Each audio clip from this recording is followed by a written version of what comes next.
इधर सूरत हाल ये है कि इसराइल की मदद के लिए, उसकी हिमायत के लिए सारी मगरिबी ताकतें यकजा हो गई। अमेरिका कहता है, अमेरिका का वजीर खारजा वहां जाकर कहता है कि इसराइल जब तक हम मौजूद हैं, यानी अमेरिका मौजूद है, इसराइल का कोई बाल बिका नहीं कर सकता। हम उसके पीछे खड़े, हम उसके साथ खड़े। बरतानिया कहता है और सारे जो मगरिबी ममालिक कहलाते हैं उन सब ने बैक आवाज इसराइल की हिमायत का ऐलान किया। उसकी पुष्ट पर सब खड़े हैं। उस यानी बकौल कायद मोहम्मद जिन्ना के उस नाजायज बच्चे की पुष्ट पनाही के लिए पूरी मगरिबी दुनिया खड़ी, अमेरिका से लेकर बरतानिया तक और दूसरे यूरोपीय ममालिक तक। एक तरफ तो यह हाल है, पूरी गैर मुस्लिम दुनिया भारत समेत उसकी पुष्ट पर खड़ा है। भारत कहता है मैं इसराइल के साथ इसलिए साथ हूँ कि आलम इस्लाम को अगर देखो तो मराकश से लेकर इंडोनेशिया तक आलम इस्लाम इस तरह एक जंजीर की शक्ल में है, एक के साथ दूसरा, दूसरे के साथ तीसरा। पूरा आलम इस्लाम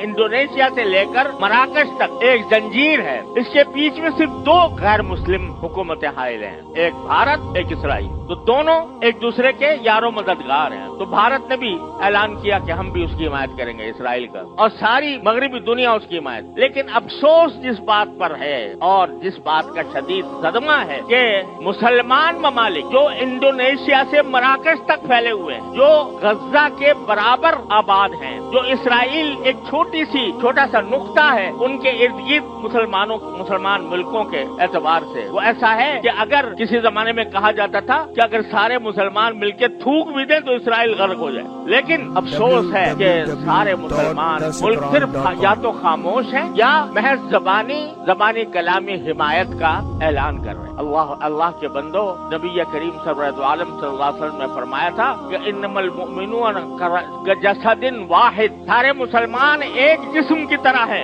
इज़्तका मिन्हु उज़्मुन तदाअ लहु साइरुल जसद बिल हुम्मा वस्सहर, औ कमा क़ाल सल्लल्लाहु अलैहि वसल्लम। फरमाया सारे मुसलमान एक जिस्म की तरह है, अगर उसके किसी उज़्व को कोई तकलीफ पहुंचती है, जिस्म के इंसान के जिस्म में किसी भी उज़्व को अगर कोई दर्द होता है, कोई तकलीफ पहुंचती है, तो सारा जिस्म वो रात को बेदार रहता है, बुखार उसको चढ़ जाता है, सारा जिस्म उस तकलीफ को महसूस करता है। तो इसी तरह अगर किसी एक मुसलमान को रूए जमीन पर कहीं भी बसने वाला हो, उसको अगर तकलीफ पहुंचती है तो सारे मुसलमानों को उसकी तकलीफ पहुंचनी चाहिए। ये फरमाया था नबी करीम सल्लल्लाहु अलैहि वसल्लम। कुरान ने ऐलान किया इन्नमल मुमिनूना इख्वा, सारे मोमिन भाई भाई हैं, ये ऐलान किया। और उसकी बिना पर जो ये कौमियत की दीवारें हैं उन्होंने तोड़ दी और बतलाया कि मोमिन होने के बाद एक ही उम्मत है और वो उम्मत है उम्मत मुस्लिमा। वो कहीं भी उसका फर्द रह रहा हो, वो अफ्रीका में रहता हो, वो एशिया में रहता हो, वो यूरोप में रहता हो, वो मशरिक़ औसत में रहता हो,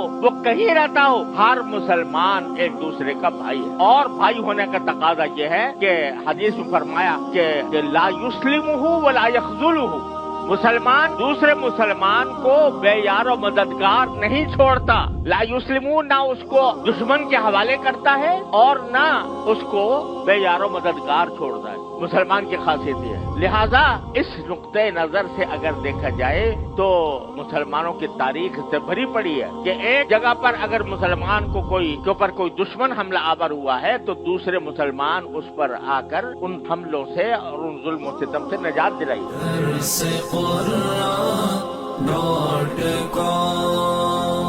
www.darsequran.com